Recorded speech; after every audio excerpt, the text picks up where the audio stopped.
delaying gratification, they delay pain. And so rather than trying taking pain now for pleasure later, they take pleasure now and pain later. And so they flip the equation. And so they're surprised when today is later from yesterday that they're in pain.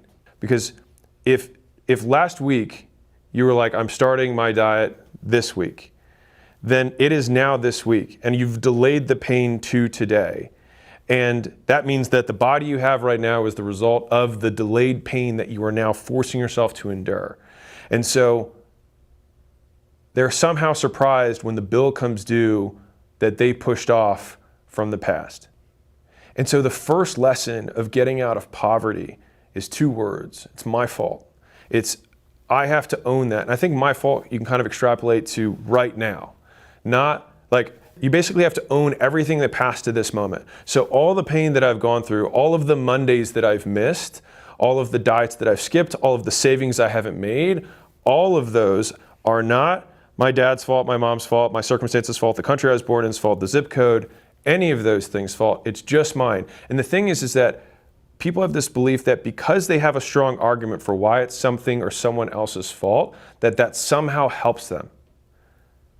And it just doesn't. This is something I know all too well, okay? This is all about accountability. You know, Higher Road to You is about we don't ignore, we don't deny, and we don't blame, okay? It's 100% accountability. And when you are, you cross over to that, integrity, and you bring those core values to your life, you have to separate yourself from the toxic people in your life. And there's just, in my opinion, there's no way around it. I literally had to disconnect. And when you have the type of foundation that you're able to build, then you'll reach back out and try to rebuild relationships. But then I found that it wasn't, a lot of times it wasn't worth it, You can't bless others and you put yourself in harm's way. And,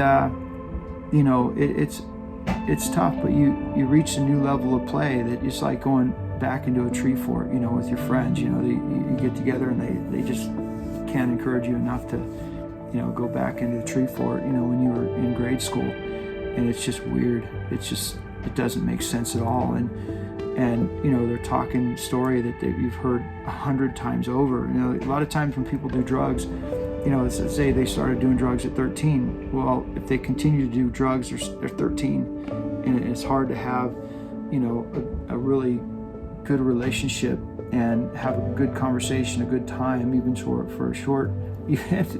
Oh my gosh, it is. It's tough. It's tough.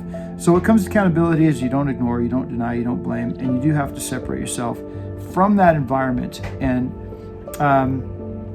that's what it takes. There's no way around it, in my opinion.